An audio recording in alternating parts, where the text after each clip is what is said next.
l'Arve, bon, c'est une rivière qui a un profil très très uniforme.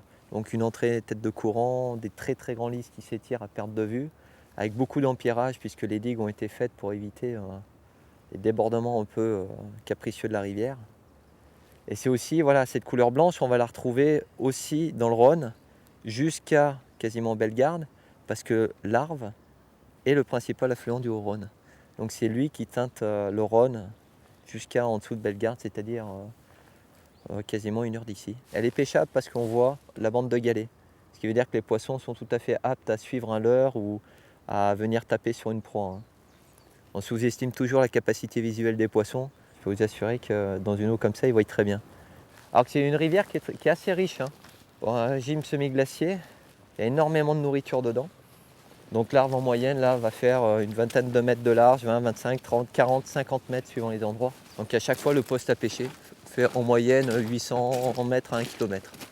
Moi j'utilise une canne donc assez puissante pour travailler correctement mes leurres.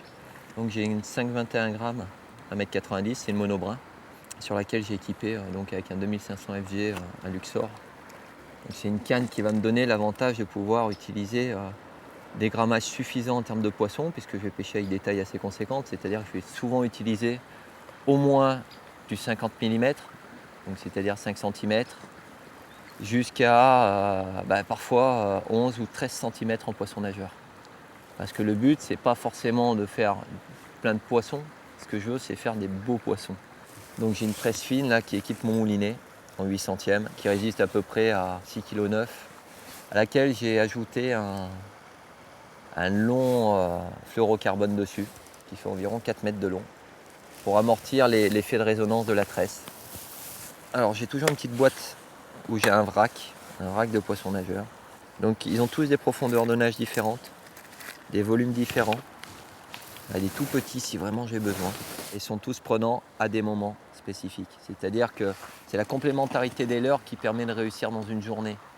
On n'achète pas des leurres à part si on est collectionneur, mais je veux dire, on n'achète pas des leurres sous prétexte qu'on les trouve jolis et puis pour les laisser comme ça.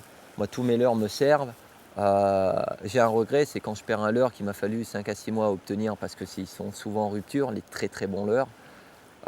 Certains skirels, par exemple, en termes de taille, quand j'en ai pas, je suis malade, quoi. C'est un poisson qui, pour la truite, est un jerkbait exceptionnel. Donc il faut adapter ces poissons à la profondeur du poste. Donc je vais prendre des leurres qui ont des bavettes un peu plus conséquentes et des tailles plus conséquentes. Je vais essayer de taper dans les bonnes tranches pour aller chercher le poisson là où je pense qu'il est. Après je peux me tromper, hein. Peut-être qu'il est entre deux eaux. Là les bordures sont un peu teintées, les poissons sont souvent dans les bordures.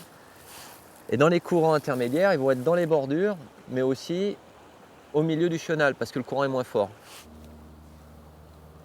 Allez mes filles, faut attaquer là.